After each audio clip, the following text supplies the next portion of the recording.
बहुत समय पहले की बात है। सोनपुर नाम का एक छोटा और शांत सा गांव हुआ करता था। उस गांव की एक अनोखी बात थी। वहां के लोग सुबह उठकर खेतों में जाने के बजाय सीधे पप्पू के ठेले पर गर्मा गर्म समोसे खाने पहुंच जाते थे। पप्पू अपनी पत्नी चंपा के साथ एक छोटे से कच्चे मकान में रहता था। उसका रोज का यही नियम था, सुबह जल्दी उठना, बाजार से समोसे का ताजा सामान लाना और फिर दोनों पति पत्नी मिलकर एक बेहद स्वादिष्ट और चटपटा समोसा तैयार करते थे। समोसे तैयार होते ही पप्पू अपना ठेला गांव के मुहाने पर लगा देता था। तभी पप्पू का रोज का पहला ग्राहक उमेश वहां आता है। अरे पप्पू भाई, राम राम, क्या हाल चाल है? भाई आज तो समोसे की खुशबू दूर दूर तक महक रही है। क्या बात है, आज कुछ खास मिलाया है क्या? अरे उमेश भाई, बात अब वैसी नहीं रही। अब इन समोसों को मैं नहीं बल्कि तुम्हारी भाभी छानती हैं। मैं तो बस आलू की पिट्ठी तैयार करके दे देता हूँ। अरे तभी मैं कहूँ कि आज समोसों में इतना खस्तापन और कुरकुरापन कहाँ से आ गया? भाभी के हाथ में तो जादू है भाई। चलो चलो, अब ज्यादा मक्खन मत लगाओ। ये बताओ कितने समोसे लगाऊं? अरे पूछना क्या है, जितना रोज खाता हूँ उतने आज भी पत्तल में सजा दो। पप्पू ने एक प्लेट लगा दी। उमेश अभी मजे से समोसे खा ही रहा था कि तभी गांव की एक बुजुर्ग काकी पप्पू के ठेले पर आई। उनकी उम्र का तजुर्बा उनके चेहरे पर साफ दिखता था। बेटा पप्पू, कैसे दिए समोसे? अरे काकी, राम राम, बैठिए ना। आपके लिए तो समोसा हमेशा तैयार है। पप्पू ने बिना रेट बताए काकी को एक प्लेट लगा कर दी। काकी ने एक समोसा लिया, उसे लाल तीखी चटनी में डुबोया और जैसे ही पहला निवाला मुंह में रखा, बेटा एक बात बोलूं, गुस्सा तो नहीं करोगे ना? अरे नहीं नहीं माँ जी, भला मैं आपसे क्यों गुस्सा करूंगा? आप तो माँ समान हैं, बेझिझक बोलिए। बेटा समोसे का स्वाद तो लाजवाब है, लेकिन ये जो चटनी तुम दे रहे हो ना, ये समोसे का पूरा तालमेल बिगाड़ रही है। सच सच बताना, ये चटनी तुम खुद बनाते हो या बाजार से लाते हो? वो माँ जी, चटनी तो मैं बाजार से ही तैयार बनी बनाई ले आता हूँ। अब कौन सुबह सुबह इतना झंझट पाले। तभी मैं कहूँ, बेटा तुम हरिया के बेटे पप्पू ही हो ना? हाँ माँ जी, मैं उन्हीं का बेटा हूँ। ठीक है, मैं आज शाम को तुम्हारे घर आऊंगी। तुम्हें और बहू को अपने हाथ की खास देसी चटनी बनाने की पूरी विधि सिखाऊंगी। फिर देखना तुम्हारे समोसों का स्वाद कहाँ पहुँचता है।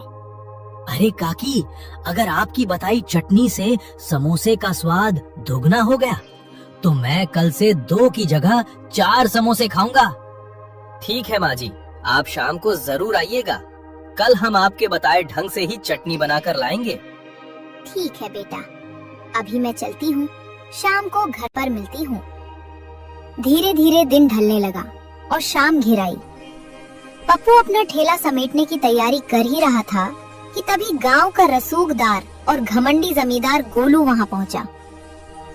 आइए जमींदार साहब, राम राम। बताइए क्या सेवा करूं आपकी? सेवा वेवा कुछ नहीं करनी पप्पू, मेरी बात ध्यान से सुन।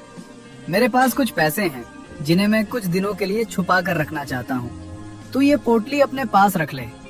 ये आप क्या कह रहे हैं जमींदार साहब? आपके पास तो पक्का मकान है, तिजोरी है। आप अपने पैसे मेरे जैसे गरीब के कच्चे घर में क्यों रखवा रहे हैं? मैं ये पैसे नहीं रख सकता। पप्पू ज्यादा दिमाग मत चला, जो कह रहा हूँ वो कर। पैसे चुपचाप रख ले, वरना अच्छा नहीं होगा। देखिए जमींदार साहब, मैं सीधा साधा कमाने खाने वाला इंसान हूँ। मैं ऐसे किसी हेर फेर के चक्कर में नहीं पड़ूंगा। आप ये पैसे यहाँ से ले जाइए, मैं नहीं रखूंगा। अच्छा, तो इतनी अकड़ आ गई है तुझमें? इस ना की कीमत तुझे चुकानी पड़ेगी पप्पू, याद रखना। ये अकड़ मैं बहुत जल्द ढीली करूंगा।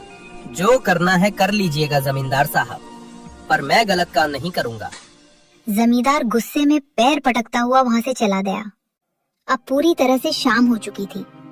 पप्पू ठेला बंद करने ही वाला था कि तभी शहर के 2 लड़के जो पैंट शर्ट पहने हुए थे, हाफते हुए उसके ठेले पर आए। वे काफी थके हुए लग रहे थे। अरे चाचा, शुक्र है आप मिल गए। हम बगल वाले गांव के बड़े बाजार में किराए का कमरा लेकर पढ़ाई करते हैं। आज पूरे इलाके में ढूंढ लिया, कहीं खाने का ठेला नहीं मिला। हाँ चाचा, दरअसल आज मेरे इस दोस्त का बर्थडे है, इसलिए हम कुछ अच्छा खाना चाहते थे। बर्थडे? बाबूजी, ये बर्थडे क्या होता है? अरे चाचा, बर्थडे मतलब जन्मदिन, यानी आज ही के दिन ये पैदा हुआ था। अच्छा, जन्मदिन। बहुत बहुत बधाई बाबूजी। बोलिए, मैं आपकी क्या सेवा कर सकता हूँ? चाचा, हमें पूरे 50 समोसे चाहिए। क्या आपके पास इतने समोसे बचे हैं? पप्पू ने बचे हुए सारे समोसे फटाफट पैक कर दिए। लड़कों ने खुशी खुशी पैसे दिए और चले गए। आज समोसे पूरी तरह खत्म हो चुके थे और पप्पू की अच्छी खासी कमाई हुई थी। वो खुश होते हुए अपने घर की तरफ निकल पड़ा। पप्पू जब अपने घर पहुंचा तो उसने देखा कि काकी पहले से ही वहां मौजूद थी और चंपा से बात कर रही थी। अरे काकी, आप तो मेरे से पहले ही आ गईं। अरे सुनो जी, काकी अपने बारे में बहुत बड़ी बात बता रही थी।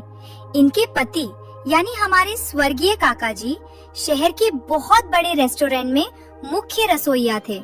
उनकी बनाई देसी चटनी के लोग इतने दीवाने थे कि ग्राहक दूर दूर से खिंचे चले आते थे। हाँ बेटा, और वही हुनर, वही गुप्त नुस्खा आज मैं तुम दोनों को सिखाने आई हूँ। पर याद रखना, ये बात इस गांव में किसी और को पता नहीं चलनी चाहिए। मुझे तुम दोनों की मेहनत पर भरोसा है, इसलिए ये राज सिर्फ तुम्हारे पास रहेगा। काकी ने चंपा और पप्पू को पास बिठाया और अपनी जादुई देसी चटनी की विधि बताने लगी। सबसे पहले ताजी हरी धनिया और पुदीने की पत्तियों को अच्छे से धो लेना। उसमें तीखेपन के लिए हरी मिर्च, स्वाद के लिए थोड़ा सा अदरक और लहसुन डालना। अब असली जादू शुरू होता है। इसमें थोड़ा सा भुना हुआ जीरा, काला नमक और सूखी खटाई की जगह कच्ची अमिया या नींबू का रस निचोड़ना।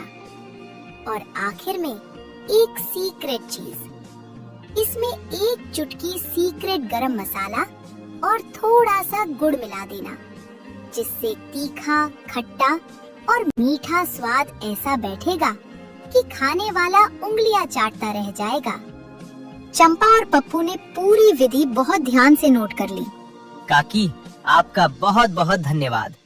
कल सुबह मैं इसी विधि से चटनी बनाऊंगा और ठेले पर लेकर जाऊंगा। ठीक है बेटा, अब रात ज्यादा हो गई है, मैं चलती हूँ। तुम दोनों आराम करो। कल सुबह ये चटनी लेकर जाना। देखना, तुम्हारे ठेले पर तहलका मच जाएगा। काकी आशीर्वाद देकर चली गई। पप्पू और चंपा अगले दिन की तैयारी की उम्मीद में सो गए। अगली सुबह होती है। पप्पू और चंपा सूरज निकलने से पहले ही उठ जाते हैं। दोनों पूरे दिल से काकी के बताए गुप्त नुस्खे के अनुसार चटनी तैयार करते हैं और साथ में गर्मा गर्म समोसे भी। थोड़ी ही देर में सब कुछ बनकर तैयार हो जाता है। पप्पू खुश खुश अपना ठेला लेकर गांव के मुहाने पर पहुंचता है और दुकान लगा देता है। ठेला लगे अभी थोड़ी ही देर हुई थी कि रोज की तरह उसका पहला ग्राहक उमेश वहां आता है। लेकिन आज उमेश के चेहरे पर वो रोज वाली मुस्कान नहीं थी। वो बहुत घबराया और परेशान दिख रहा था। अरे उमेश भाई, क्या हुआ? आज इतने घबराए क्यों? सब खैरियत तो है ना? पप्पू भाई, बहुत अनर्थ हो गया। जो काकी कल तुम्हारे ठेले पर आई थी ना, उनके घर पर जमींदार गोलू अपने गुर्गों के साथ आ धमका है। काकी ने कभी उनसे कुछ पैसे उधार लिए थे और आज जमींदार उनका घर खाली करवा रहा है। काकी को घर से बाहर निकाल दिया गया है भाई। क्या? ऐसा कैसे हो सकता है भाई? काकी तो इतनी भली और बेसहारा हैं। उमेश भाई, तुम एक काम करो, जरा मेरा ठेला देखना। मैं तुरंत काकी के घर जाता हूँ। इतना बोलकर पप्पू बिना एक पल गवाए सीधे काकी के घर की तरफ दौड़ पड़ता है। वहाँ का नजारा देखकर उसका खून खौल जाता है। जमींदार साहब, तुम ये अच्छा नहीं कर रहे हो। एक बुजुर्ग महिला के साथ ये सब क्या बदतमीजी है? ओए समोसे वाले, ज्यादा जुबान मत चला। इस बुढ़िया ने मुझसे पैसे उधार लिए थे सीधा सा हिसाब है, मेरे पैसे चुका दे, इसका घर वापस मिल जाएगा, नहीं तो ये घर अब मेरा हुआ।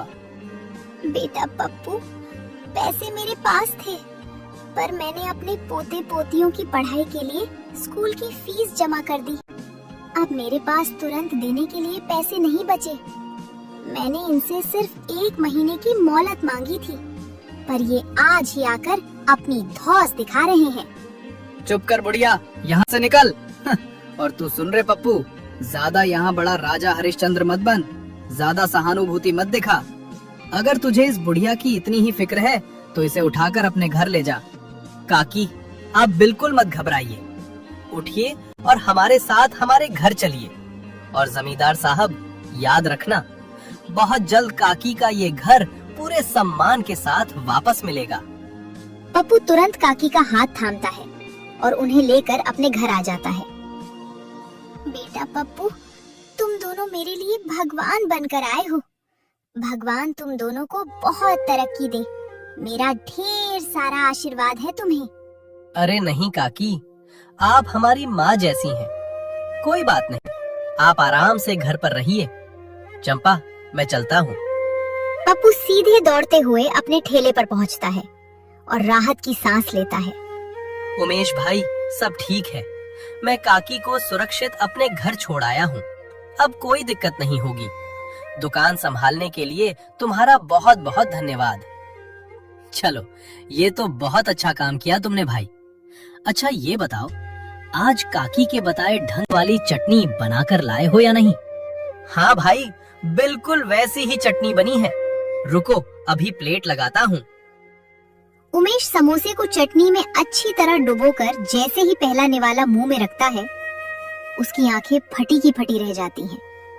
ओहो पप्पू भाई, लाजवाब, बेमिसाल, क्या स्वाद है। खट्टा, मीठा, तीखा, ऐसा स्वाद मैंने आज तक नहीं चखा। मैं 100% गारंटी के साथ कह सकता हूँ कि जो भी एक बार इस समोसे और चटनी को खाएगा, वो अगले दिन दौड़ता भागता तुम्हारे ठेले पर वापस आएगा। देखते ही देखते पप्पू के ठेले पर भारी भीड़ जमा हो गई। शाम होते होते सारे समोसे खत्म हो गए। पप्पू बहुत खुश था। वो अपना ठेला बंद करके आज जल्दी ही अपने घर चला गया।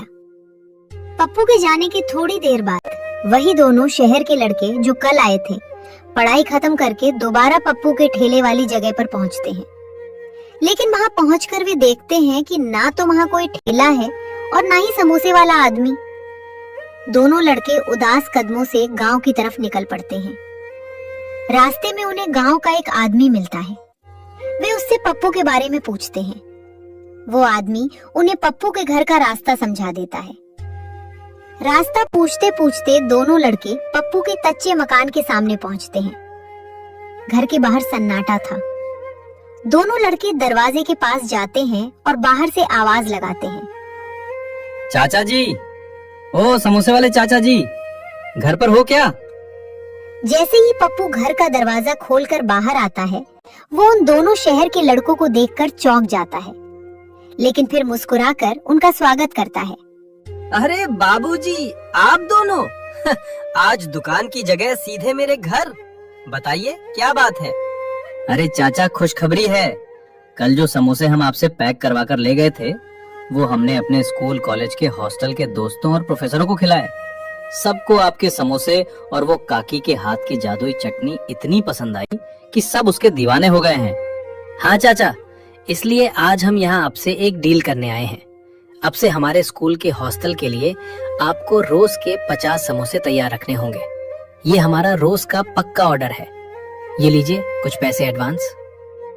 50 समोसों का रोज का पक्का ऑर्डर और एडवांस पैसे देखकर पप्पू की खुशी का ठिकाना नहीं रहा। उसकी आंखों में खुशी के आंसू आ गए। अरे बेटा, भगवान तुम दोनों का भला करे। तुम चिंता मत करो, कल से जब तुम आओगे तुम्हें गर्मा गर्म और ताजा समोसे तैयार मिलेंगे। दोनों लड़के मुस्कुराते हुए पप्पू को हाथ हिलाकर वहां से चले जाते हैं। अगली सुबह होती है। अब पप्पू के हौसले बुलंद थे। चंपा, काकी और पप्पू तीनों मिलकर सुबह सुबह ही ढेर सारे समोसे और काकी की वो जादुई देसी चटनी तैयार करते हैं। पप्पू जैसे ही दुकान पर ठेला लगाता है, उस चटनी की सौंधी और चटपटी महक चारों तरफ फैल जाती है। देखते ही देखते पप्पू के ठेले पर मेला सा लग जाता है। दोपहर में वो स्कूल के लड़के भी आते हैं और अपने 50 समोसे खुशी खुशी लेकर चले जाते हैं।